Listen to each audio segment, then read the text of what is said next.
இன்றைக்கி நம்ம பண்ண போகிறது பிரெட் பீட்ஸா. இதுக்கு முன்னாடி நம்ம சேனல் இதான் நீங்கள் ஃபஸ்ட் டைம் பார்க்குறீங்கன்னா கண்டிப்பாக சப்ஸ்கிரைப் பண்ணிடுங்க.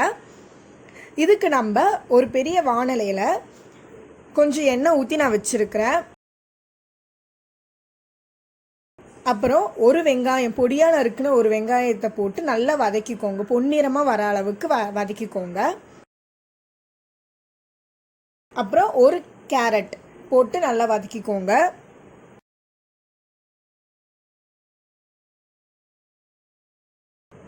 அப்புறம் ஒரு கேப்சிகம் அதையும் போட்டு நல்லா வதக்கிக்கோங்க.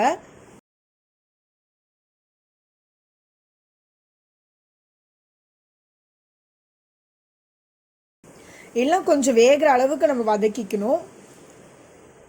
அப்புறம் ஒரு ஸ்வீட் கார்னில் பாதி கார்ன் அளவுக்கு நான் எடுத்து வச்சுருக்கிறேன். அதை போட்டு அதையும் நல்லா வதக்கிக்கோங்க.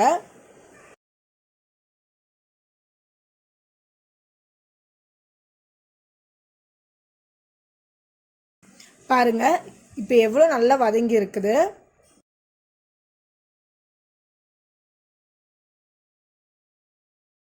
இந்த இடத்துல நம்ம தேவையான அளவுக்கு உப்பு போட்டுக்கோங்க. ஒரு ஸ்பூன் அளவுக்கு சில்லி பவுடர்,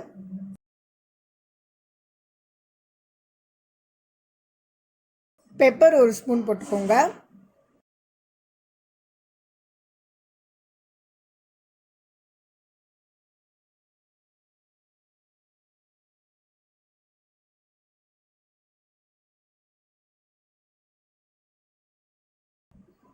எல்லாம் வதங்கின பிறகு பாருங்கள், இப்படி தான் இருக்கும்.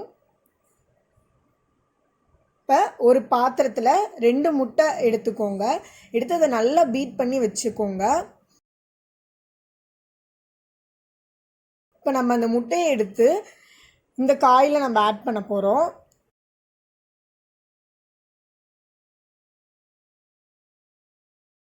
நல்லா கொஞ்சம் கலரி விட்டுக்கோங்க. முட்டை இந்த மாதிரி பிடிக்காதவங்க இதை வேக வச்சு கூட நம்ம போட்டுக்கலாம். இப்போ ஒரு பேன் இல்லைன்னா தோசைக்கல்லில் ஒரு பிரெட் வச்சுக்கோங்க. அதில் கொஞ்சம் சாஸ் தடவிடுங்க அந்த பிரெட் மேலே.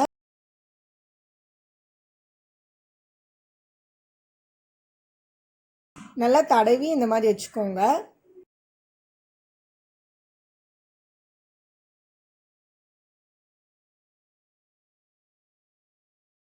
இப்போ இதில் நம்ம வச்சுருக்கிற அந்த வெஜிடபிள் மிக்ஸ் எடுத்து மேலே ஒரு லேயர் மாதிரி கொடுத்துருங்க. அப்புறம் நான் இதில் மொசரல்லா சீஸ் ஆட் பண்ணுறேன். உங்களுக்கு பிடிச்ச சீஸ் நீங்கள் எடுத்துக்கோங்க.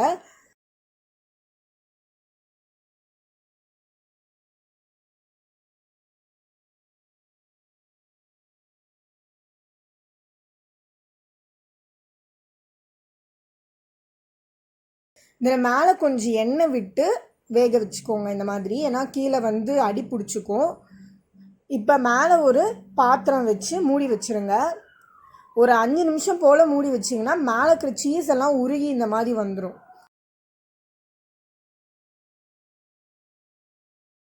இந்த மாதிரி நல்லா உருகின பிறகு அதை நம்ம அந்த ப்ரெட் எடுத்து நம்ம சர்விங் பிளேட்டில் சர்வ் பண்ணிடலாம். இதுக்கு மேலே இன்னும் கொஞ்சம் பெப்பரும் சில்லி ஃப்ளேக்ஸ்க்கு மட்டும்தான் போடுறேன். சில்லி ஃப்ளேக்ஸ்க்கு உங்களுக்கு கடையில் வாங்க முடியலன்னா நீங்கள் வீட்டிலே கூட செஞ்சுக்கலாம். ஒன்றும் இல்லை, வரமிளகாவை மிக்சியில் அரைச்சி எடுத்துக்கிட்டால் போதும். அவ்வளோதான், சில்லி ஃப்ளேக்ஸ் ரெடி ஆகிடும். இதே நான் கொஞ்சம் மேலே போட்டுக்கிறேன்.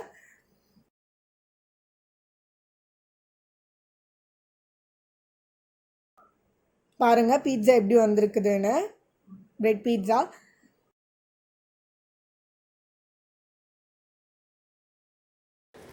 அவ்வளோதான், நம்ம பிரெட் பீட்சா ரெடி ஆகிடுச்சு. இந்த வீடியோ உங்களுக்கு பிடிச்சிருந்துச்சுன்னா லைக் பண்ணுங்கள், ஷேர் பண்ணுங்கள், சப்ஸ்கிரைப் பண்ணுங்கள். மறக்காமல் அந்த பெல் பட்டனை கிளிக் பண்ணுங்கள்.